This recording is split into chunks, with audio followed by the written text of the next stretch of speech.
23. 소울메이트.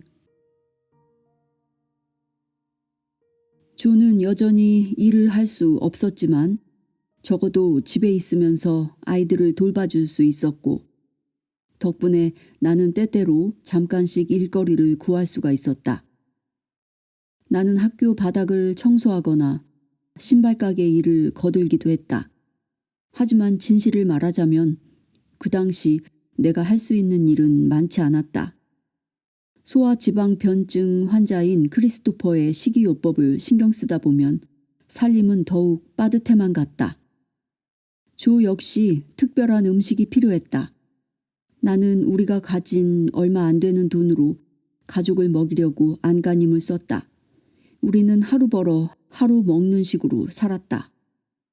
어느새 나의 딸 루스는 아버지의 접시에서 건진 뼈를 씹다가 고기 조각을 발견할 때만 웃었다. 짧은 기간이나마 조의 당뇨병을 적절히 관리하던 시기가 있었다. 그때 조는 이런저런 일들을 할 수 있을 만큼 충분히 상태가 좋았다. 잠깐 동안 운전 교습 일도 했는데 나는 그런 조가 쓰러질까봐 늘 노심초사하며 지켜보았다. 그는 일을 할 수 있을 만큼 몸이 좋아지면 언제나 아주 행복해했다. 그러나 불행히도 그 기간은 결코 오래 가지 않았다. 우리는 정원에서 닭을 키웠다. 그래서 조는 닭들에게 줄 남은 빵이 있는지 보기 위해 종종 시내의 커피숍에 들르곤 했다. 그는 그 빵이 자신의 아내와 자식들을 먹이는데도 보탬이 된다는 사실을 말하진 않았지만 실제로는 큰 도움이 되었다. 우리는 조가 집으로 가져온 음식 봉지를 샅샅이 살펴보곤 했다. 이따금씩 곰팡이가 핀 부분을 잘라내면 먹을 수 있는 것들이 나왔기 때문이다. 때때로 온전한 크림 케이크나 신선한 빵 한 덩어리가 봉지 안에 들어있기도 했다. 레스토랑을 운영하는 남자가 우리의 사정을 추측하고는 일부러 넣어주었다는 것이 지금까지 나의 변함없는 믿음이다. 그러던 어느 날 우리는 집 대출금이 너무 많이 연체된 나머지 집을 잃을 위기에 처했다. 나는 혹시 장애인 수당이라도 받을 수 있는지 알아보기 위해 조와 함께 사회복지사무소를 찾아갔다. 조의 병이 몹시 심각했음에도 불구하고 그들은 우리의 이야기를 믿지 않았다. 그들은 그가 정말로 아픈 것이냐고 캐물었다. 병원 진단서를 가져가 보여주었는데도 그들은 조가 마음만 먹으면 일을 할 수 있지 않느냐고 말했다. 조가 세상을 떠난 뒤 사회복지사무소의 여직원은 내게 뒤늦은 사과를 했다. 우리는 절망에 빠져 밭의 일부를 팔려고 내놓았다. 돌이켜보니 나는 조를 조금이라도 편안하게 해주려는 생각만 하다가 그 땅을 실제 가치보다 터무니없이 싼 가격에 판 것 같다. 하지만 그 덕분에 얼마간의 빚을 청산할 수 있었다. 구걸할 수밖에 없는 상황이라면 우리는 품위를 잃게 마련이다. 그러나 때로 선택의 여지가 없을 때가 있다. 특히 가족과 관련된 일일 때에는 더더욱.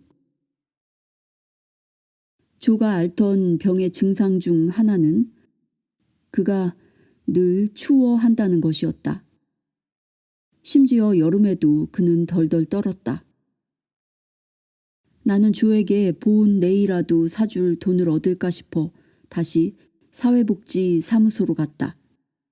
이번에도 그들은 돕기를 거부했다. 우리 말고 금전적인 지원을 받고 있는 다른 많은 가족들을 보면서 나는 더욱 절망하고 속이 상했다.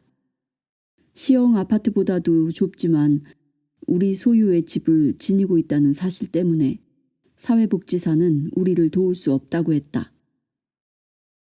자존심 센 조가 그들을 만나러 갈 때 항상 점잖고 남 부끄럽지 않게 보이려고 노력한 점도 약간의 영향을 미친 것 같다. 나의 천사들은 지역 자선단체에 가보라고 계속해서 말했다. 나는 강하게 저항했다. 나는 나의 자존심을 잃는데도 지쳤다. 사회복지사무소 사람들도 믿지 않는데 그들이라고 내 말을 믿겠는가? 하지만 결국 상황이 너무 절망적인 나머지 나는 자선단체에 전화를 걸어 만날 약속을 정했다. 나는 그들을 만나 우리의 상황을 설명했다. 그들은 우리가 정말 도움을 받을 만한 상황인지를 조사하도록 한 남자를 우리 오두막집으로 보냈다. 그는 찬장도 열어보고 천천히 오두막 주변을 거닐며 모든 것을 주의 깊게 살폈다. 그런 다음 그는 선언하듯 나에게 말했다. 감자 한 봉지와 콩 한 깡통이 있더군요. 그렇다면 당신 가족은 굶어 죽지 않을 거예요. 당신들은 우리의 도움이 필요하지 않아요. 나는 소아지방변증 환자에게 필요한 식이요법에 관해 설명하려고 애를 썼다. 크리스토퍼가 정상적으로 성장하려면 얼마나 특별한 식이요법이 필요한지를, 그리고 그렇게 하지 못할 경우 영구적으로 자라지 못할 위험이 있다는 것도. 사실 8살이 된 크리스토퍼는 몸무게가 고작 15.8kg밖에 나가지 않았다. 적어도 25kg은 나가야 하는 나이에. 나는 조의 병이 얼마나 음식을 조심해야 하는지도 설명했다. 마침내 그 자선단체에서는 우리에게 약간의 원조를 하기로 결정했다. 하지만 대부분 아무 쓸모가 없는 도움이었다. 특정한 음식을 살 수 있는 무료 쿠폰을 주었지만 여전히 크리스토퍼와 조가 먹을 수 없는 음식뿐이었다. 어느 성탄절에는 칠면조를 살 수 있는 쿠폰을 한 장 얻고 무척 기뻐했다. 하지만 칠면조를 받는 순간의 굴욕적인 경험에 모든 기쁜 감정이 다 사라졌다. 위원회가 그곳에서 이름을 부르면 사람들은 앞으로 나가서 칠면조를 받아갔다. 마침내 내 이름이 호명되었고 그들은 말했다. 그래요. 당신은... 마치 미리 나에 대한 얘기를 하고 있었다는 느낌이 들었다. 그들은 우리가 정말로 도움이 필요한 다른 사람들의 입에서 음식을 가로채고 기회를 빼앗고 있다고 믿는 것 같았다. 우리에 대해 아무것도 아는 게 없으면서 말이다. 어느 날 나는 메이누스의 기도 모임에서 알게 된 션과 우연히 마주쳤다. 모임 장소에까지 가는 것이 조에게 너무 힘든 일이었기 때문에 우리는 더 이상 기도 모임에 참석하지 않고 있었다. 나는 그 모임이 그리웠다. 함께 기도하는 것과 그곳에서 만난 사람들과 교제하는 것 둘 다 그리웠다. 사실 그 무렵 나는 거의 밖에 나가지 않았다. 시장을 보거나 학교에서 아이들을 데려오거나 이따금 일자리가 생겨 서너 시간씩 잡일을 하는 것 외에는 아무 곳에도 가지 않았다. 조의 상태가 워낙 예측 불허라서 나는 짧은 시간일지라도 그를 두고 나가는 게 겁이 났다. 그 사이 션은 지역 자선단체 위원회에 위원이 되어 있었다. 그를 우연히 만나고 얼마 지나지 않아 그가 내게 전화를 걸어 함께 차를 마시자고 했다. 주방 식탁에 마주 앉아 나는 우리 가족이 처한 상황을 그에게 있는 그대로 얘기했다. 그는 그때까지 내가 우리의 살림 형편을 속속들이 털어놓은 유일한 사람이었다. 큰 충격을 받은 션은 우리를 위해 더 많은 지원을 이끌어내겠다고 약속했다. 하지만 쉬운 일이 아니었다. 션이 우리의 사례를 위원회에 올렸지만 그들은 우리에게 원조를 해주는 것에 반대하며 격렬히 논쟁을 벌였고 결국 션의 요청은 기각되었다. 나는 그것이 악마의 작업이라는 것을 알았다. 때로 악마는 우리가 하려는 일을 더 어렵게 만든다. 어떤 경우에는 악마의 힘이 우리의 삶과 우리가 하는 일들 속에서 우리를 좌절시키고 그렇지 않았으면 달라졌을 우리의 삶을 더 힘들게 만든다. 때로는 우리가 하려고 마음먹은 일들로부터 우리의 방향을 잃게 만드는 것처럼 아주 미묘한 방식으로 일어나기도 한다. 조가 아플 때 우리 가족이 외부의 도움을 거의 받지 못한 것도 같은 맥락이다. 이런 경우 악마는 사람들로 하여금 자신들 앞에 펼쳐진 상황을 보지 못하도록 가려버린다. 나는 악마와의 계속된 싸움 속에 있었다. 누군가 매우 강한 신념을 가질 때 악마는 그것을 어렵게 만들려 하고 짧은 시간 동안은 성공하는 것처럼 보이기도 한다. 그러나 아무리 이를 좌절시키려는 악마의 사악한 힘이 강하다 해도 결국에는 신과 천사들이 언제나 승리한다는 것을 나는 안다. 션은 자신이 더 이상 우리를 위한 원조를 이끌어낼 수 없다는 사실을 믿기 힘들어했다. 위원회에서는 예전과 다를 바 없이 우리에게 식료품 쿠폰 몇 장을 제공하는 것에 그쳤다. 하지만 크리스토퍼와 조에게 필요한 식이요법에는 거의 아무런 도움이 안 되는 쿠폰이라는 것을 알고 션은 거의 제정신이 아니었다. 션은 조와 크리스토퍼가 먹을 수 있는 상세한 식품 목록을 가져갔고 그 후로 종종 작은 식료품 봉투를 우리에게 가져다 주곤 했다. 그는 분명 자신의 지갑을 열어 그렇게 했을 것이다. 시간이 흐르면서 점점 더 많은 사람들이 나에 대해 듣고 나에게 도움을 받으러 찾아왔다.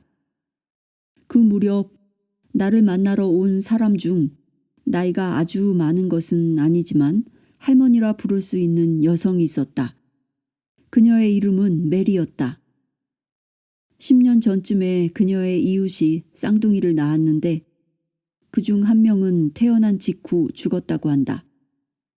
그런데 메리는 그 아이 어머니가 임신했을 때부터 비록 그녀의 친척이나 가까운 친구가 아니었음에도 그 아이들에게 끌렸다고 나에게 말했다. 그녀는 그 이유를 잘 이해할 수 없었다.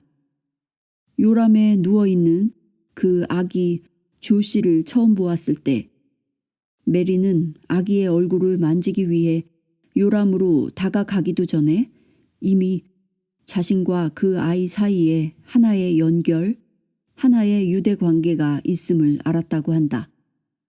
많은 이들이 소울메이트, 즉 영혼의 동반자라는 단어를 들어본 적이 있을 것이다.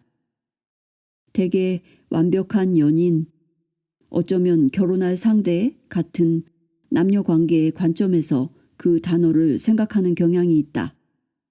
하지만 소울메이트는 그런 게 아니다. 소울메이트는 어른일 수도 있지만 아이일 수도 있다는 것을 기억해야 한다.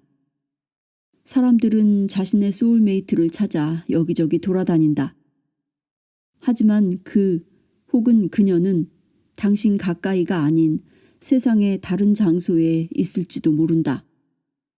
당신이 도우려고 얼마의 돈을 보냈던 사람일 수도 있고 길에서 당신이 언젠가 지나친 휠체어 탄 남자나 다운 증후군 아이일 수도 있다. 어느 누구라도 당신의 소울메이트일 수 있다. 조 씨가 자라면서 메리는 그 아이와 계속 아주 가깝게 지냈다.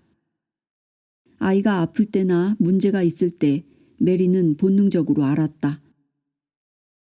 그리고 그것은 조 씨도 마찬가지였다. 이따금 아이는 메리 아주머니를 보러 가야겠다고 엄마에게 말하곤 했다. 엄마가 그 이유를 물을 때면 아이는 늘 같은 대답이었다. 메리 아줌마에게는 지금 내가 필요해.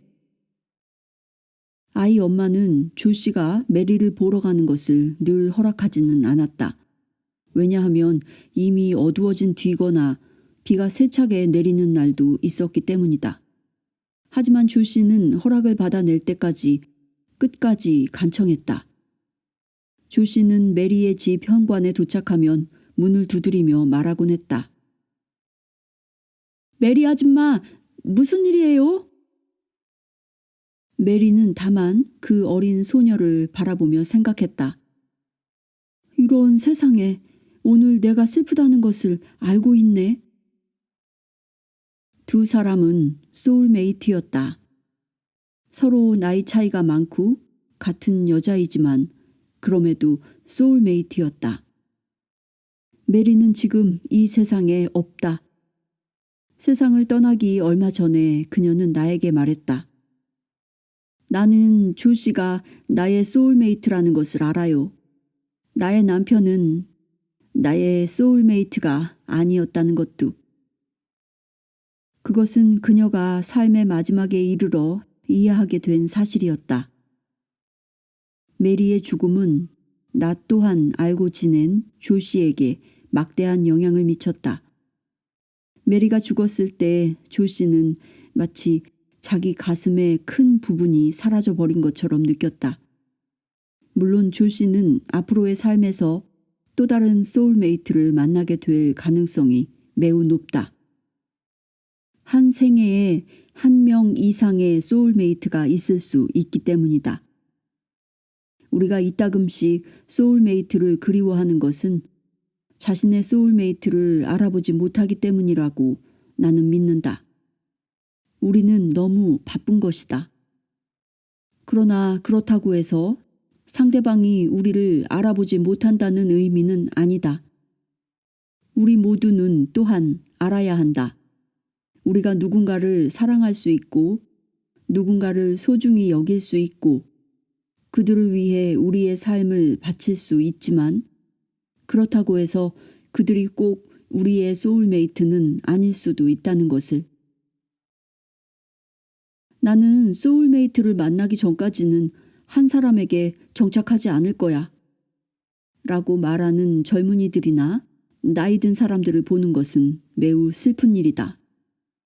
그렇게 말하는 순간 그들은 자신의 소울메이트가 아닐 수도 있는, 하지만 그들에게 중요한 행복을 가져다 줄지도 모르는 누군가를 발견하는 일에 스스로 걸림돌을 놓는 셈이다. 소울메이트를 일부러 찾아다닐 필요는 없다. 왜냐하면 만약 당신의 소울메이트가 당신의 삶을 통과하게 된다면 짧은 순간이든 긴 시간이든 반드시 당신과 만나게 될 것이기 때문이다. 어느 날 밤 조와 함께 텔레비전 뉴스를 보고 있을 때였다. 뉴스에서는 영국에서 일어난 끔찍한 열차 충돌 사고를 전하고 있었다. 그날 아침 신문에 이 사건의 사진이 실려 있는 것을 알았지만 들춰보진 않았었다.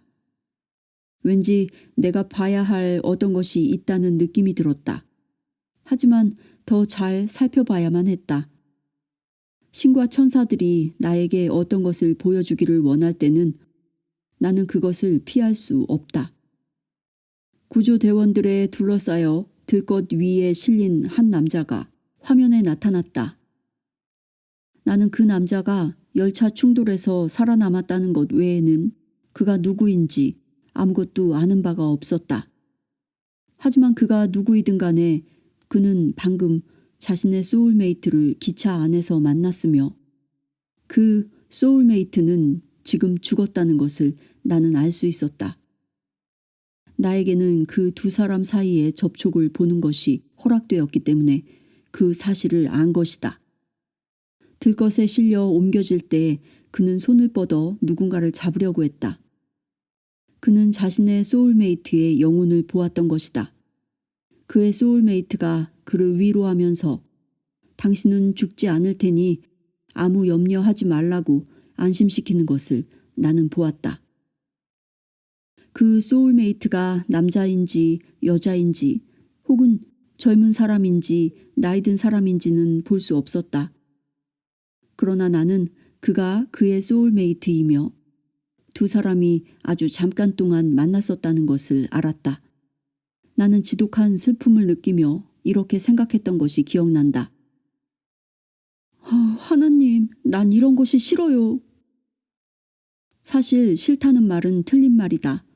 나는 그 장면을 지켜보면서 말할 수 없는 고통을 느꼈고 들것 위의 남자가 그 짧은 순간 자신의 소울메이트를 향해 손을 뻗으며 느낀 아픔과 상실감에 무한한 자비를 느꼈다.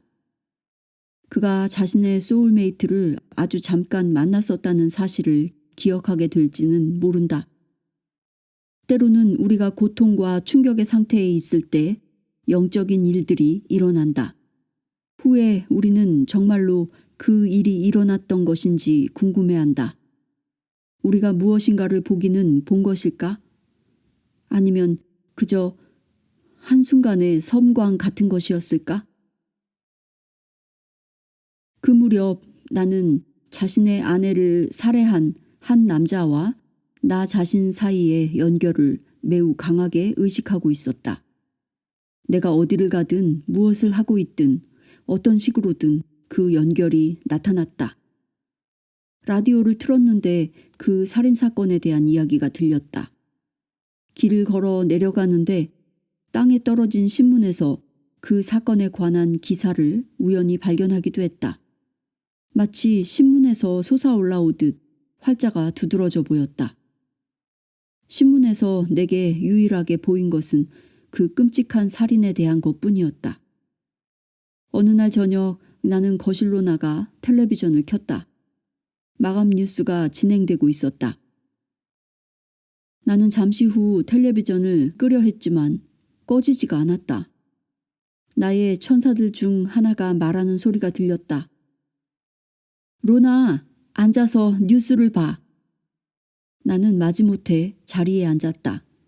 텔레비전을 보고 있으려니 자신의 젊은 아내를 아주 냉혹하고 치밀하게 계산된 방식으로 살해한 혐의로 유죄 선고를 받은 남자의 영상이 보였다. 그 순간 그 남자가 자신의 영혼에게 한 일이 나에게 보였다. 그의 자아는 영혼으로부터 분리되어 있었다. 그렇다 보니 그의 영혼은 그가 하려고 계획한 일들에 개입할 수가 없었다. 그가 그의 가슴에 얼음 같은 냉담함이 생긴 이유였다. 설명하기는 어렵지만 마치 그가 자신의 영혼을 자기 자신으로부터 멀리 뒤쪽으로 밀어낸 것만 같았다. 마치 자신의 영혼을 끊어지지 않는 사슬로 벽에 묶어둔 것과 같달까?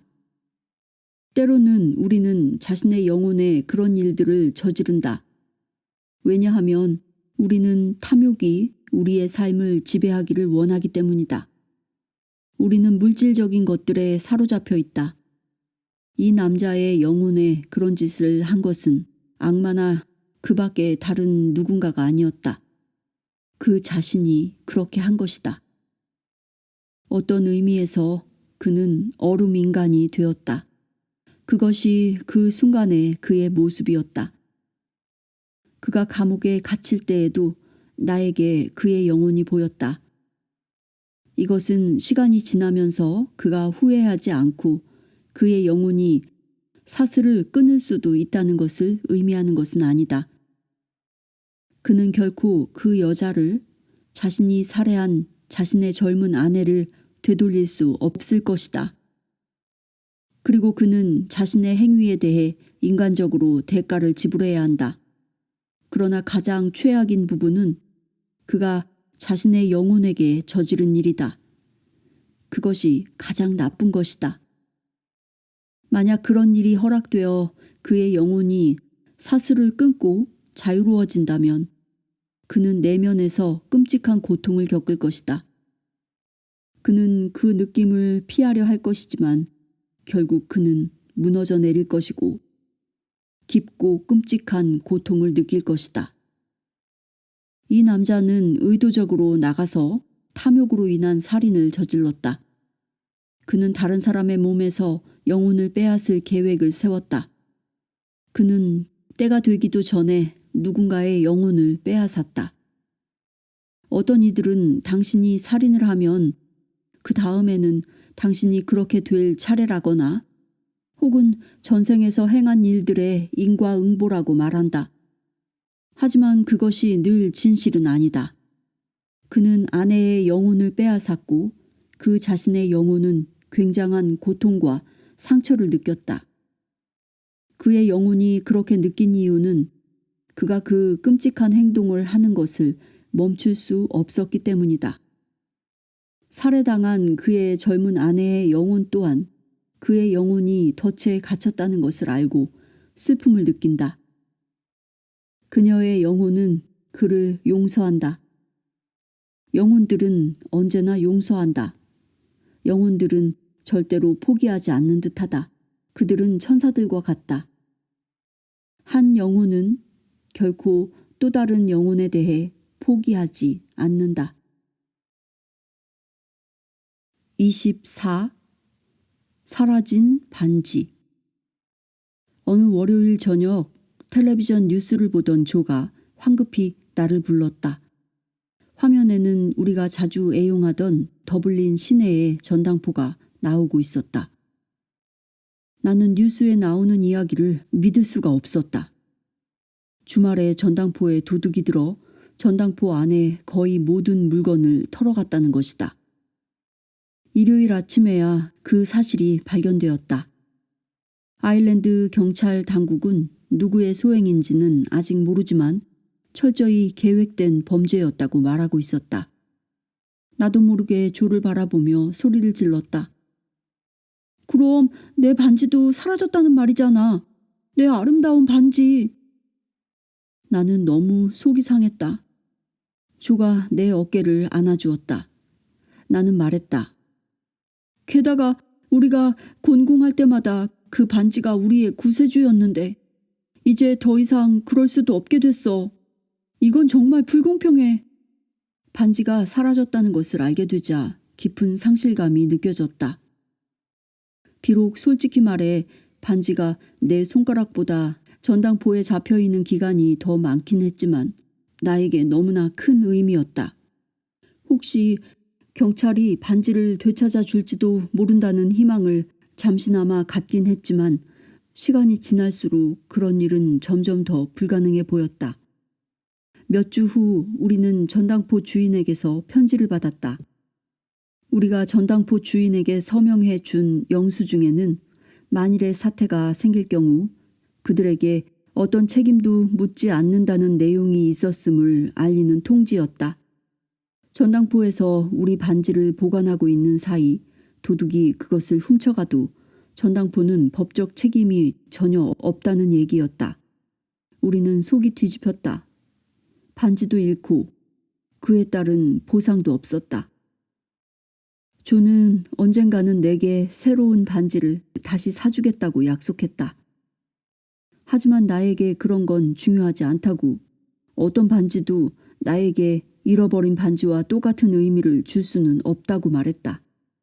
조는 나를 다시 안아주었고 우리는 그 편지를 치워버렸다.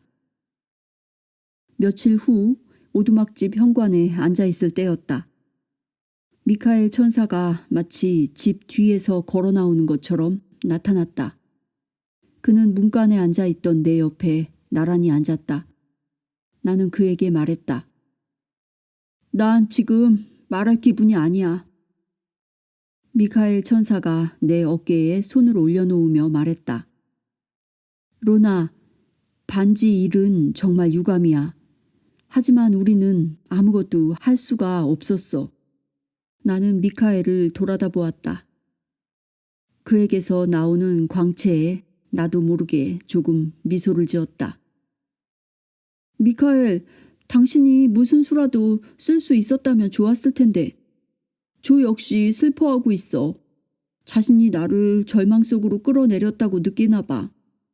며칠 전에는 자기가 능력이 있어서 가족을 제대로 책임졌다면 반지를 전당포에 맡기는 일 같은 건 없었을 거라고 말했어. 미카엘이 말했다. 이것을 기억해 로나. 잃어버린 건 단지 반지일 뿐이야. 물질에 불과해. 다만 조의 사랑을 기억해. 나는 미카엘의 말에 대해 잠시 생각에 잠겼다. 그의 말이 맞다. 나는 훨씬 기분이 나아졌다. 나는 미카엘을 돌아보며 다시 미소 지었고 그는 바로 사라졌다. 그 뒤로는 반지에 대해 더 이상 생각하지 않았다. 나는 정치에 관심이 없지만 평화에는 아주 관심이 많다. 1990년대 중반 무렵 북아일랜드에서는 평화에 대한 많은 이야기가 있었다. 한 번은 천사 미카엘과 함께 앉아있던 어느 날 나는 그에게 북아일랜드에 대해 물었다. 그는 곧 평화 협상이 있을 것이라고 말했다. 하지만 그다지 성공할 것 같지 않았다. 평화가 오기까지는 오랜 시간이 걸릴 것이다. 모든 문제가 해결되려면 최소한 20년은 걸릴 것이다. 17세기 영국에서 온 개신교들이 카톨릭 교도들을 남쪽으로 밀어내고 북아일랜드를 차지함으로써 분쟁이 시작되어 오늘날까지도 아일랜드인들의 저항이 계속되고 있다. 그날 이후로 나는 지켜보고 또 지켜보았다. 최근 들어서는 평화를 대하는 이전의 자세에서 물러나 눈에 띄게 마음을 열고 의견을 주고받는 사람들도 보게 되었다. 미카엘은 북아일랜드에 평화가 오는 것은 정말 중요한 일이라고 말했다. 단지 아일랜드나 영국에게만 중요한 게 아니었다. 만약 IRA, 즉 아일랜드 공화국군 같은 무장 테러 단체가 정부의 일원이 될 수 있다면 다른 나라의 테러리스트 집단들에게도 그게 가능한 일이라는 생각이 들게 되었다. 폭력에 의하지 않고도 평화에 이르는 길이 있다. 나는 아일랜드가 세상의 평화를 위한 초석이 될 수 있다고 들어왔다. 악마가 끊임없이 그 초석을 제거하려 하겠지만 평화를 위한 시도 역시 쉬지 않고 계속되고 있다. 아일랜드는 종교가 종교와 싸우고 신념이 신념과 싸우는 하나의 사례이다. 만약 아일랜드가 평화를 찾을 수 있다면 다른 나라들도 그렇게 될 수 있다. 심지어 이라크와 팔레스타인, 이스라엘에도 영향을 미칠 것이다. 천사들은 나에게 세상의 다른 길들을 보여줘 왔다. 때로 그것들을 지켜보면서 나는 무서웠다. 내가 보게 된 몇 가지 가능한 미래들은 정말 잔인했고 만약 그 미래들 중 하나를 통과해야 한다면 나는 살아서 그것을 보고 싶지는 않다. 하지만 천사들은 모든 사람들이 조화와 평화 속에서 살아갈 수 있는 많은 경이로운 길들도 보여주었다. 나는 미래의 세상이 경이로운 장소가 될 수 있다고 믿지만 모든 개인이 자신의 역할을 해야만 한다. 모든 평범한 사람들은 평화를 원한다. 언젠가 북아일랜드에 살고 있는 한 여성이 나를 만나러 왔다. 그녀의 남편은 폭력 사태 중에 살해되었고 테러리스트였던 큰아들은 감옥에 갇혔다. 큰아들이 자신의 삶을 파괴하는 것을 보면서 그리고 그가 다른 사람들에게 안겨준 모든 고통을 보면서 그녀는 가슴이 무너졌다. 그런데 이제 작은 아들이 형의 발자취를 따르고 있다. 그녀는 그 아들마저 죽음으로 내몰리게 될까봐 두려웠다. 그녀는 돌고 도는 이 폭력의 끝을 볼 수 없었다. 그녀는 날마다 성당에 나가 평화를 위해 기도하고 평범한 삶을 위해 기도했다. 큰아들이 어서 돌아와 그의 어린아이에게 평범한 아버지가 되어주고 작은 아들도 결혼해서 아이들을 갖게 되기를. 그녀는 나에게 장례식에 가는 것도 이제 신물이 났으며 더 이상은 증오를 물려주지 않기로 결심했다고 말했다. 뿐만 아니라 이미 적극적으로 행동에 옮기는 다른 할머니들도 보았다고 했다. 그녀는 말했다. 만약 그 할머니들이 자식들과 손자 손녀들에게 증오를 불어넣는 일을 멈춘다면 정말 큰 변화가 일어날 거예요. 그녀 역시 노력하고 있었지만 전혀 쉬운 일이 아니었다. 나는 그녀에게 연민을 느꼈다. 언젠가 말했듯 천사들은 내게 말하기를 전쟁은 쉽다고 평화를 만들고 지키는 것이 어려운 일이라고 했다. 그 무렵 나는 몇 달째 조가 몹시 걱정되었다. 그의 상태가 점점 나빠지는 게 보였다. 몸무게가 줄고 있었고 위장 장애가 끊이지 않았다. 그의 육체가 쪼그라들고 있었다. 의사를 부르는 일이 더 잦아졌지만 의사가 할 수 있는 일이 많지 않았다. 어느 날 침대에 누워있던 조는 통증이 극심한 나머지 인사불성이 되고 말았다. 자기가 누구인지도 모르고 나를 알아보지도 못했다. 조는 몹시 고통스러워했고 나는 이대로 그를 잃을까봐 두려웠다. 곧 정신이 돌아온 조는 몸의 왼쪽 부분을 움직일 수가 없었다. 말을 할 때는 발음도 불분명했다. 뇌졸중이었다. 의사들은 그를 몇 달 동안 병원에 입원시켜 놓고 물리치료에 집중하며 그에게 걷는 법과 말하는 법을 다시 가르쳤다. 그 후로 오랫동안 조는 한쪽 다리를 절었고 나는 식사 때마다 그의 음식을 조각조각 잘라주어야 했다. 왜냐하면 포크를 제대로 잡을 수 없었기 때문이다. 다행히 어느 정도 기간이 지나자 조는 다시 보통 사람처럼 말할 수 있게 되었고 목소리에서는 뇌졸중의 흔적이 전혀 보이지 않았다. 조가 회복되어 집으로 돌아온 뒤로 우리는 이따금씩 어두운 저녁에 산책을 나가곤 했다. 조는 다른 사람들에게 자신의 모습을 보이는 게 창피하다고 했다. 어쩌면 사람들이 자신을 술 취한 사람으로 여길지도 모른다고. 그러면 나는 다른 사람들이 어떻게 생각하는지는 중요하지 않다고 그에게 말하곤 했다. 키가 큰 조에 비해 나는 키가 아주 작았지만 산책 때마다 그의 허리를 팔로 안고 걸었다. 천사들은 나 혼자서는 조를 지탱할 수 없을까봐 종종 나를 도와주었다. 조의 걸음을 따라가다 보면 나는 오솔길 가장자리로 밀려나기 일쑤였고 아마 천사들이 없었다면 우리는 넘어졌을 것이다.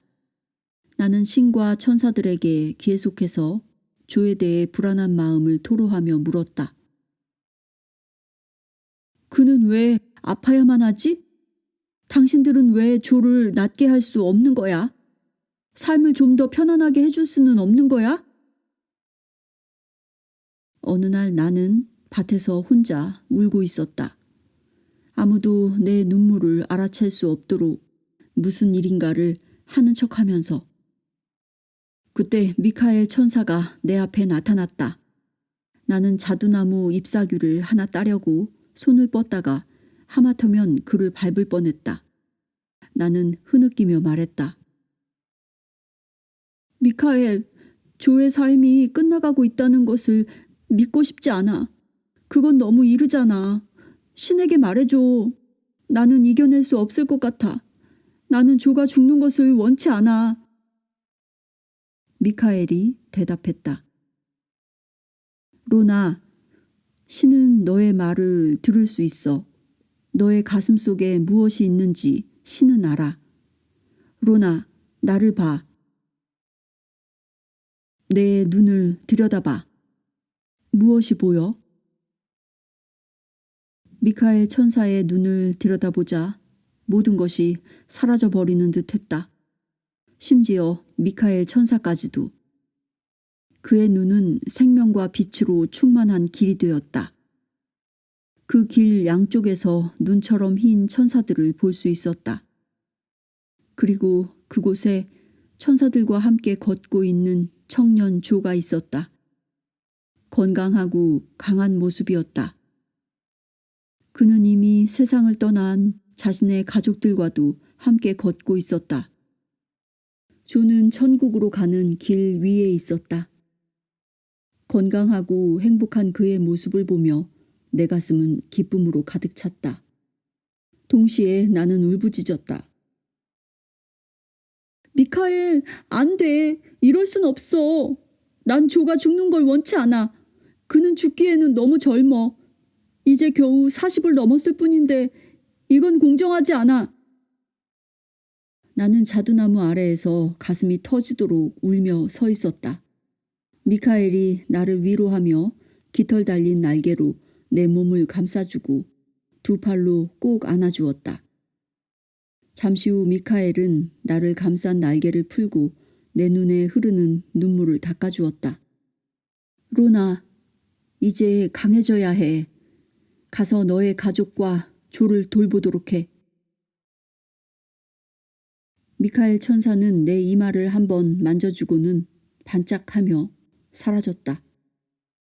몇 주 후 나는 한 친구로부터 다음날 저녁에 어떤 가족을 만나달라는 부탁을 받았다. 하지만 나는 조금 망설였다. 조 때문이기도 했고 아이들이 학교에서 돌아와 있을 시간이었기 때문이다. 저녁을 먹어야 하고 운동도 시켜야 하고 학교 숙제도 봐줘야 했다. 우리의 작은 오두막집에서 일어날 모든 일들에 대한 염려로 나는 조금 꺼려졌지만 마지못해 약속을 했다. 다음날 저녁 놀랍게도 조가 식사를 하러 일어나더니 크리스토퍼를 데리고 친구를 만나고 오겠다고 했다. 나는 줄곧 조를 바라보았다. 그의 영혼이 계속해서 그의 육체보다 한 발자국 앞에 있는 것처럼 보였다. 나는 너무 놀라 그에게 그냥 집에 있어도 된다고, 방문객들은 주방에서 만나면 된다고 말했다. 하지만 조는 자기가 자리를 피해줘야 할 것 같다면서 크리스토퍼도 데려가니 자신에 대해선 걱정하지 말라고 했다. 마침 문 두드리는 소리가 났다. 오기로 한 가족이 조금 일찍 도착한 것이다. 조와 크리스토퍼는 복도에서 방문객들을 지나쳐 나갔다. 그 가족이 막 떠나려 할 때 조가 돌아왔고 그들은 다시 복도에서 서로를 지나쳤다. 나는 현관에서 그들을 배웅하고 주방으로 돌아왔다. 조는 몹시 창백하고 약간 불안정해 보였다. 나는 곧바로 주전자를 올려놓고 차를 끓여 설탕을 4스푼가량 넣었다. 그런 다음 조를 앉히고 즉시 그것을 마시게 했다. 곧이어 샌드위치를 만들고 조에게 차를 더 따라주었다. 식탁 맞은편에 서서 그를 바라보며 내가 물었다. 당신 정말로 괜찮아?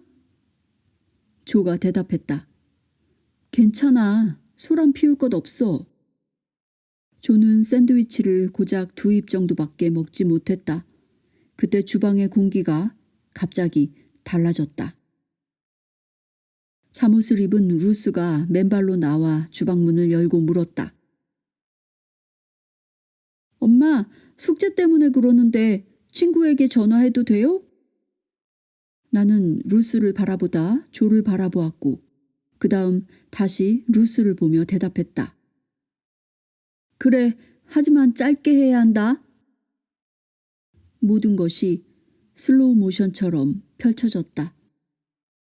들리는 소리라고는 루스가 전화기 다이얼 돌리는 소리와 여보세요라고 말하는 소리뿐이었다. 그리고 그 다음 순간 그 일이 일어났다. 조가 최악의 발작을 일으켰다. 나는 아이들이 조의 그런 모습을 보지 못하도록 언제나 최선을 다했었다. 루스는 아빠가 경련을 일으키자 비명을 지르기 시작했다. 나는 조와 루스를 동시에 살펴야 했다. 나는 조가 죽어가고 있음을 알았고 도움이 필요했다. 나는 고요히 울부짖었다. 천사들아, 도와줘. 그리고 루스에게 말했다. 얼른 가서 크리스토퍼를 불러오렴. 하지만 크리스토퍼는 마침 가게에 가고 없었다. 나는 루스에게 999번으로 전화해 구급차를 부르고 우리 집 주소를 알려주라고 했다. 루스는 수화기 건너편을 향해 몹시 흥분하여 말했다. 루스가 전화를 끊자 나는 빨리 이웃집에 가서 도움을 요청하라고 일렀다. 루스는 현관 밖으로 달려나가며 소리를 질렀다. 아이는 여전히 맨발이었다. 나는 조 옆에 꼭 달라붙어 선 채로 기도를 했다. 나는 내 몸으로 그를 도울 수 있는 모든 일을 하고 있었다. 그가 주방 식탁 의자에 고꾸라지듯 무너질 때는 그를 잡아주었다. 루스가 현관 밖으로 나가자마자 빛 하나가 반짝였다. 그러더니 주방 한가운데 앉아있던 조와 나를 정육면체 모양의 거대한 얼음 혹은 크리스털 조각처럼 보이는 것이 둘러쌌다. 정육면체는 가운데가 비어 있었고 그 안은 무척 추웠다. 내 입김이 보일 정도였지만 그래도 약간의 온기가 있었다. 조의 입에서는 입김이 나오지 않았다. 어느새 그의 호흡이 멎고 입술이 새파래졌다. 나는 울부짖었다. 난 아직 아무 준비가 안 됐단 말이야. 눈처럼 흰 천사들이 정육면체 안으로 걸어 들어왔다. 나는 통곡하며 울부짖었다. 하나님, 안 돼요. 제발 조를 데려가지 마세요. 조금만 더 이 세상에 있게 해주세요. 나는 가슴이 찢어지는 고통을 느끼며 조의 영혼이 몸에서 완전히 빠져나오는 모습을 지켜보았다. 미카엘 천사가 나에게 보여주었던 그 길이 나타났다. 전에 보았던 조의 모습을 볼 수 있었다. 그의 영혼은 빛이 났고 아름다운 천사들이 그와 함께 걷고 있었으며 멀리 길 앞쪽에서는 그의 가족들이 그를 환영하며 기다리고 있었다. 조가 가족들을 향해 걸어갈 때까지도 나는 여전히 신에게 기도하고 있었다. 제발 조가 이 세상에 좀 더 머물 수 있게 해달라고. 아직은 죽지 않게 해달라고. 나와 아이들은 아직 그가 필요하다고. 그때 갑자기 따뜻한 온기가 느껴지면서 신의 목소리가 들려왔다. 로나, 이번 한 번만이야. 이번 한 번만 그를 너에게 돌려준다. 하지만 다시는 애원해서는 안 돼. 신은 단호하게 말했다. 내가 요청해서는 안 되는 것을 요청했기에 그는 나를 엄격하게 대하고 있었다. 마치 어린아이가 되어 어른에게 꾸짖음을 당하는 것처럼 느껴졌다. 신은 범접할 수 없는 권위를 가지고 말했고 나는 애원하지 말았어야 한다는 것을 알았다. 그날 이후 신의 그 말이 내 마음속에 언제나 머물렀다. 다시는 애원하지 말아야 한다는 그 말이. 갑자기 조가 몸을 똑바로 세우고 앉았다. 약간 벌린 그의 입을 통해 마치 생명이 다시금 그의 육체 속으로 빨려 들어가는 것 같았다. 그의 영혼이 다시 몸속으로 돌아올 때의 생명력은 믿을 수 없을 정도로 엄청났다. 나는 그제야 조가 바른 자세로 앉을 수 있도록 조의 수호천사가 돕고 있다는 것을 알아차렸다. 조가 나를 돌아보며 속삭이듯 말했다. 아무래도 천국으로 가는 길이었던 것 같아. 그 말과 함께 그는 기력을 잃고 말았다. 그제야 루스가 이웃 사람들과 급히 현관문을 열고 달려들어오는 소리가 들렸다. 그와 동시에 크리스토퍼와 오웬 역시 대문에서 무슨 일이야? 하고 소리치며 달려왔다. 구급차가 도착하자 조에게 병원에 가자고 설득하는데 조금 애를 먹었다. 그러나 결국 조는 그렇게 했고 나는 이웃과 함께 차를 타고 구급차를 뒤따라갔다. 몇 시간 뒤 의사가 나에게 와서 설명하기를 조가 매우 운이 좋았다고 했다. 조는 병원에 도착했을 때 혼수 상태였다. 누군가 조를 보호해주고 있는 게 틀림없어요. 의사는 그렇게 말하고 몸을 돌려 가버렸다. 나는 미소를 지었다. 누군가가 그를 보호해주고 있다는 사실을 나는 오래전부터 알고 있었기 때문이다. 다름 아닌 그의 수호천사였다. 그리고 신은 기적을 허락해 조에게 다시 생명을 주었다. 조는 병원에서 2주를 보냈다. 나는 조에게 잠깐이나마 또 다른 시간을 허용해준 기적에 대해 계속해서 신에게 감사드렸다. 얼마나 많은 시간을 우리가 함께 할지는 모르는 일이었다. 몇 주가 될지, 몇 달이 될지, 아니면 또 다른 2, 3년이 될지. 나는 부디 몇 년 이상의 시간이 되기를 간절히 바랐지만 결국 때가 이른다면 다시는 신에게 조를 살려달라고 부탁할 수 없다는 것을 알고 있었다. 조는 나에게 돌아왔지만 그의 건강은 결코 회복되지 않았다. 그는 대부분의 시간을 침대에 누워서 지냈고 다시는 일을 할 수 없었다. 형편은 갈수록 점점 더 어려워졌다. 아이들은 자신들이 도울 수 있는 일을 했다. 13살 때부터 아이들은 파트타임으로 일을 했고 번 돈의 일부를 내게 주었다. 그러나 조와 나는 우리의 상황이 어떠하든 아이들이 학교 공부를 계속하고 좋은 교육을 받을 수 있게 해줘야 한다고 단호하게 결심했다.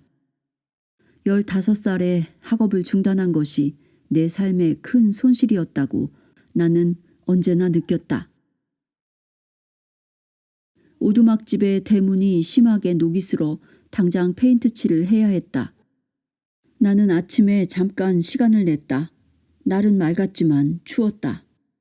나는 헛간에서 낡은 페인트붓과 반쯤 남은 검정색 페인트통을 찾았다. 붓을 간단히 씻어서 문에 페인트 칠을 시작했다. 열심히 칠을 해나가고 있는데 남자아이 하나가 자전거를 타고 지나가다 멈추고는 인사를 했다. 크리스토퍼와 나이가 비슷한 학교 친구 폴이었다. 나는 물었다. 넌 왜 학교에 안 갔니? 아이는 아파서 결석했다고 말은 하면서 나를 도와주겠다고 나섰다. 내가 낡은 칼을 쥐어주자 아이는 문에서 너덜거리는 낡은 페인트 칠을 긁어내기 시작했다.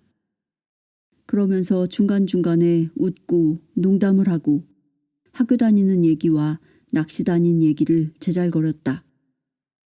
얼마 후 오늘은 그 정도면 됐다 싶어서 나는 폴에게 고맙다고 말하며 잘 가라는 인사를 했다. 아이는 자전거를 타고 도로 아래쪽으로 내려갔다. 아이의 뒷모습을 보고 있으려니 아이 주위로 4명의 천사들이 있었다. 4명의 천사들은 앞, 뒤, 양 옆에서 폴과 함께 달리고 있는 것처럼 보였다. 마치 폴이 자전거에서 떨어지지 않도록 보호해주고 있다는 인상을 받았다. 나는 천사들에게 물었다. 지금 대체 무슨 일을 하고 있는 거야? 폴은 절대 자전거에서 떨어질 리가 없어 보였다. 아이는 완벽하게 자전거를 타고 있는 것처럼 보였다. 아이의 수호천사는 보이지 않았지만 하필 그때 폴이 나를 보러 온 것이 약간 이상하다는 생각이 들었다. 전에는 한 번도 없던 일이었다. 사흘 정도 지나기 전까지는 그 일에 대해 별다른 생각이 들지 않았다. 나는 다시 대문에서 페인트 칠 작업을 하고 있었고 그때 누군가 다가오는 소리가 들렸다. 나는 하던 일을 멈추고 도로 쪽으로 나가보았다. 폴이 자전거를 끌고 나를 향해 걸어오고 있었다. 아이의 수호천사가 아이 뒤에 있었다. 나는 무엇인가가 잘못되었다는 것을 깨달았다. 폴은 건강하고 튼튼해 보였지만 그를 둘러싸고 있는 빛이 빛나지 않았다. 아이 주위에 생명의 빛이 흐릿하게 보였다. 또한 아이가 고개를 숙이고 있는 이유도 알 수 없었다. 내가 폴 하고 부르자 아이는 고개를 들어 나를 쳐다보더니 환한 미소를 지으며 자전거를 타고 내게로 달려왔다. 아이는 자전거를 바닥에 쓰러뜨려 놓고는 자신이 도울 일이 있는지 물었다.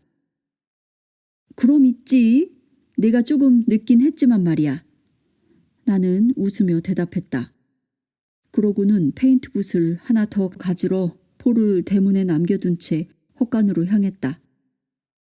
나는 오두막 뒤편으로 걸어가면서 천사들에게 묻고 있었다. 뭐가 잘못된 거지? 어떤 천사도 모습을 나타내진 않았지만 많은 천사들이 동시에 한 목소리인 것처럼 말했다. 네가 해야 할 일은 폴과 시간을 보내는 거야. 아이가 하는 말을 들어줘. 그건 문제 없어. 폴이 쓸 수 있도록 페인트 붓을 얼른 찾으면 좋겠어. 붓을 찾은 나는 오두막을 돌아 폴에게로 갔다. 폴이 대문에서 나를 기다리며 걱정스럽게 서 있는 것이 보였다. 그런데 아이는 어느새 밝게 빛나고 있었다. 조금 전까지만 해도 빛이 흐릿하던 아이가 무슨 이유로 이제는 그토록 밝게 빛나는지 나는 이해가 가지 않았다. 하지만 아이가 행복해하는 것을 보자 나도 기뻤다. 우리는 함께 대문에 페인트칠을 해나갔다. 폴은 시종일관 웃고 농담하고 떠들었다. 아이는 다음 주가 자신의 생일이라고 말했다. 집에 가야 할 시간이 되어 폴은 자전거를 타고 갔고 나는 아이가 페달을 굴리는 것을 지켜보았다. 이번에도 아이와 함께 달리는 4명의 천사를 볼 수 있었다. 그 모습이 너무 우스꽝스러워서 나는 혼자 미소를 지었다. 4명의 천사가 입은 옷이 너무 길고 느슨해 보였다. 너무나도 우아하게 달리는 모습이 마치 공기로 가득 찬 비눗방울처럼 가볍게 튕기는 것 같았다. 색깔은 물기를 머금은 호박색이었고 물 위에 빛나는 빛처럼 부드럽게 빛이 났다. 그들을 보고 있으려니 내 눈이 매우 편안해졌다. 더 이상 폴과 천사들이 보이지 않을 때까지 그렇게 서 있다가 곧 대문 안으로 걸어 들어가 집 뒷곁에 헛간으로 향했다. 나는 나의 천사들을 부르면서 폴에 대해 말해줄 것을 부탁했지만 아무도 응답하지 않았다. 폴이 계속 마음에 남아 있었다. 다음 날 나는 혼자 산책을 하러 오두막집에서 그리 멀지 않은 오솔길 쪽으로 올라갔다. 나는 들판으로 이어지는 문에 멈춰 서서 나의 천사들을 불렀다. 왠지 천사들이 내 말을 듣고 있지 않은 것 같았다. 그러다가 오솔길 아래쪽으로 돌아 내려갈 때쯤 엘리야 천사가 나타나 말했다. 어디로 가는 거야, 로나? 이리로 돌아와. 안 그래도 그럴 참이었어. 당신들 대체 그동안 어디에 있었어? 로나, 우리는 언제나 너와 함께 이곳에 있었어. 엘리야 천사, 나는 폴이라는 남자아이가 걱정돼. 무엇인가 잘못된 것 같은 느낌이 들어. 엘리야가 말했다. 로나, 너에게 필요한 것은 오직 폴과 함께 있어주는 일이야. 엘리야, 나는 그 아이가 걱정스러워. 그런데 왜 이렇게 두렵지? 폴은 너무나 아름다운 아이야. 로나, 어떤 경우에 천사들은 가능하면 어느 특정한 개인이나 집단의 미래를 바꾸려고 시도할 수 있어. 바로 그것이 우리가 이 아이를 위해 하고 있는 일이야.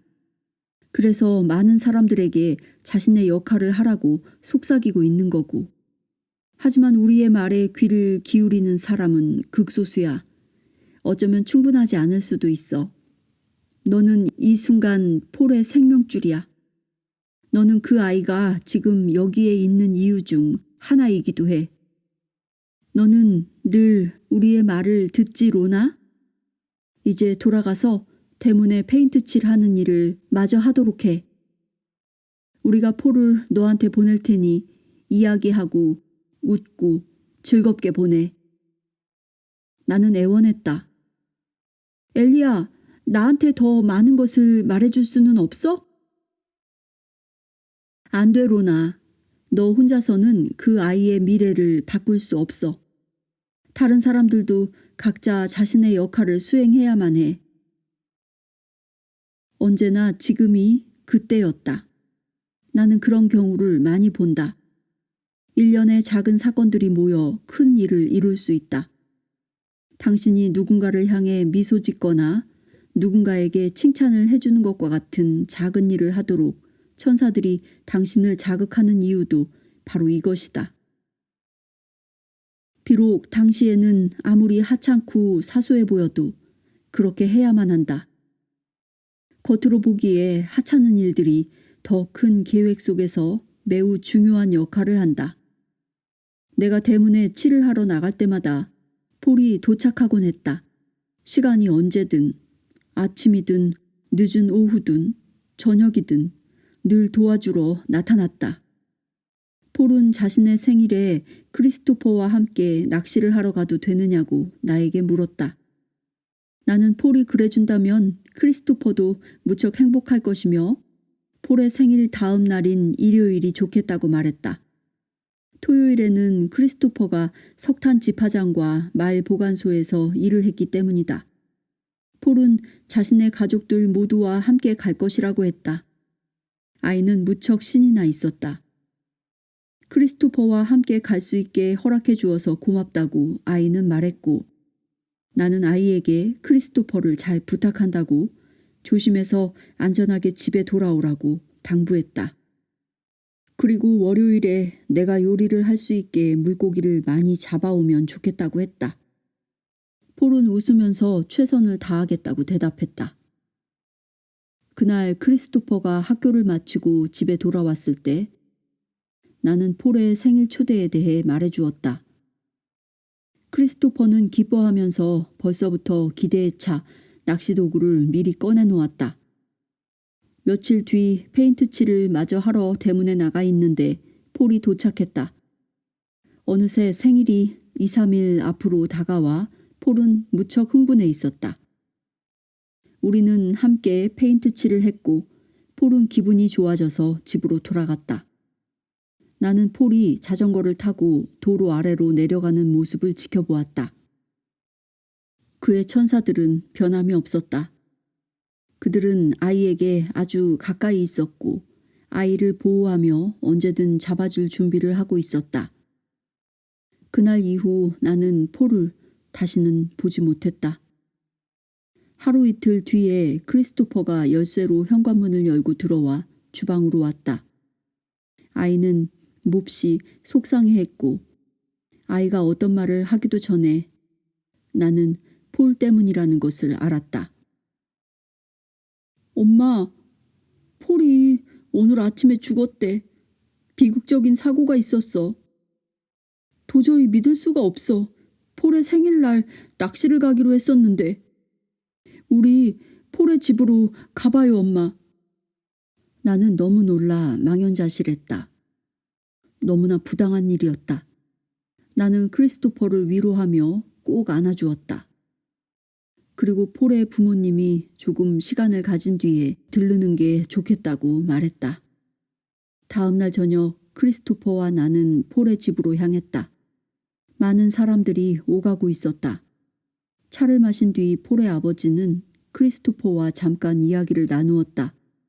그러고 나서 우리는 작별 인사를 하고 집까지 걸어왔다. 걸음을 옮기고 있을 때 크리스토퍼가 말했다. 엄마, 폴이 그곳에 없는 게 너무 이상하게 느껴져. 집이 너무도 텅 비어 보였어. 언제나 폴이 그리울 거야. 폴의 아름다운 천사 4명이 낚싯대와 낚시 가방을 폴의 자전거 뒷좌석에 묶고서 그를 곧장 천국으로 데려갔다는 것을 나는 안다. 폴이 천국에서 낚시를 실컷 즐기고 있다는 것을 나는 안다. 폴이 죽은 지 6달쯤 지난 어느 날이었다. 조는 매우 드물게도 침대에서 나올 만큼 몸 상태가 좋았다. 이제 16살이 된 크리스토퍼와 조는 더블린 중심가의 한 술집으로 조의 오랜 친구를 만나러 갔다. 크리스토퍼는 술집이 어두웠고 사람들과 소음으로 가득했다고 나에게 말했다. 술집의 분위기는 점차 거칠어져 갔고 크리스토퍼는 아빠 곁을 지키며 가까이 서 있었다. 조는 친구를 만나 크리스토퍼와 함께 수많은 사람들을 해치면서 문 쪽으로 걸어 나가기 시작했다. 바로 그때 누가 누군가를 밀었고 싸움이 시작되었다. 크리스토퍼는 겁이 났다고 했다.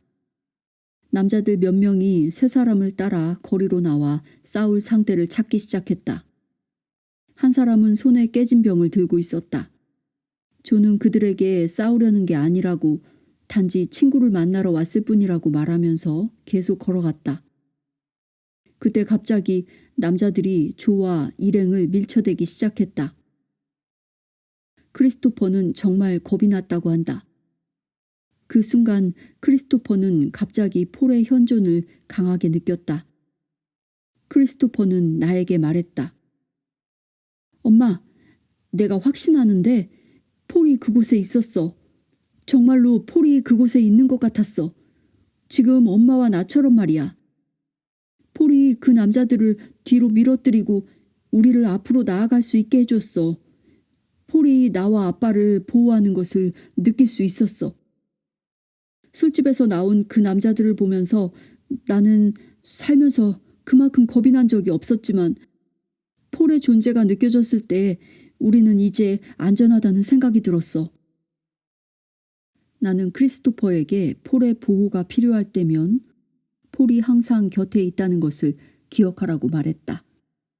그 후 수년 동안 나는 여러 번 폴이 생각났다. 특히 나를 위해 크리스토퍼를 보호해 준 것에 대해 그에게 감사한다. 크리스토퍼를 안전하게 지켜주라고 말한 것을 기억해 준 그에게 감사한다. 날마다 장을 보고 돌아오면 나는 조에게 차 한 잔을 끓여주고는 옆에 앉아 이야기를 나누었다. 어느 날 조는 나에게 들려줄 이야기가 있다고 했다. 조의 수호천사가 그의 오른쪽에 앉아 있었다.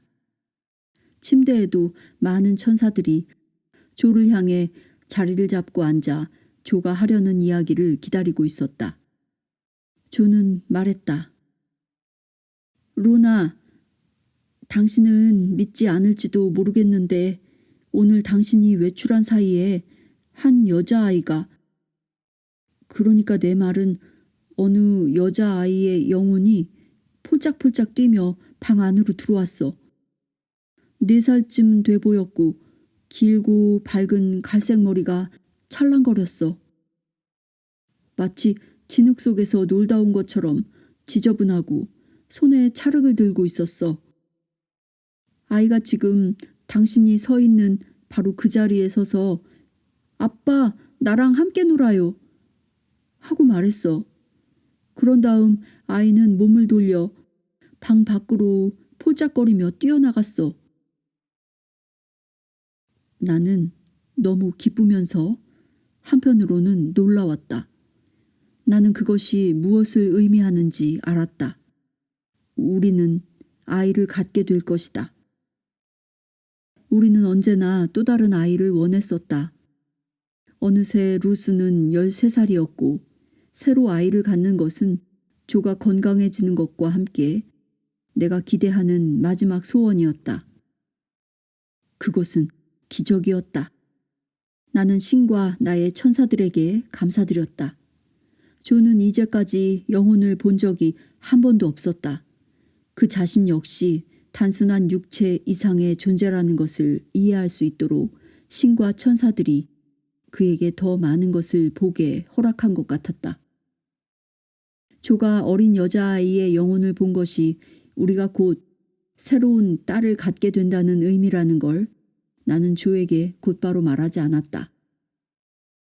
다만 그가 이 아름다운 어린 영혼을 보고 느낀 기쁨을 누리도록 두었다.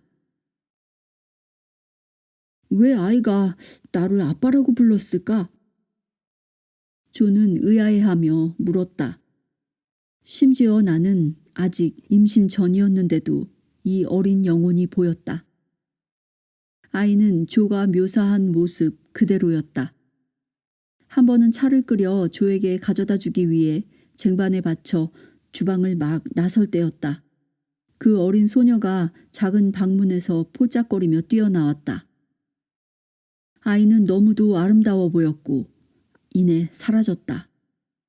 침실 문을 열고 들어갔을 때 조가 가장 처음 한 말이 그 여자아이가 다시 와서 그를 아빠라 부르며 자기와 놀아달라고 했다는 것이었다.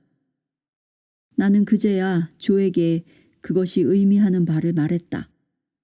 신이 우리에게 또 다른 딸아이를 보내주고 있다고. 하지만 조는 믿어지지 않는다고 했다. 내가 아이 아빠가 되려면 신이 내 안으로 엄청난 생명력을 쏟아부어야 할 거야. 그건 정말 기적이 필요한 일이야. 그로부터 얼마 지나지 않아 나는 임신한 것을 알았다. 어느 날 거울 앞에 서 있을 때였다. 천사들이 황금빛과 함께 내 주위에 나타났다. 그때 나는 내 뱃속에서 나선형으로 돌고 있는 생명 에너지를 보았다. 에메랄드빛 파랑, 에메랄드빛 초록, 에메랄드빛 빨강, 에메랄드빛 보라 등 모든 색들로 빛나고 있었다. 그 소용돌이가 열리면서 나는 안을 들여다보았는데 그곳에서 마치 한 점 먼지만한 작은 아기를 볼 수 있었다. 그 광경은 아직 태어나지 않은 아이에 대한 벅찬 감정과 사랑으로 나를 채웠다. 루스와 12살이나 차이가 나는 아이였고 다시 임신을 했다는 생각에 익숙해지는데도 약간의 시간이 걸렸다. 나는 엄마가 아기를 갖는 데 필요한 것들이 하나도 없는 상태였다. 그래서 천사들은 나를 돕기 위해 할 일이 많았다. 사람들의 귀에다 수없이 속삭인 것이다. 그리하여 우리 딸 메건이 태어날 무렵에는 필요한 모든 것들이 갖추어졌다. 천사들과 천사들의 말을 들어준 모든 이들에게 감사드렸다. 때로는 천사들이 매우 열심히 일하고 있다는 것을 나는 분명히 알 수 있었다. 그 해 크리스마스 무렵 우리는 또다시 돈이 바닥났다.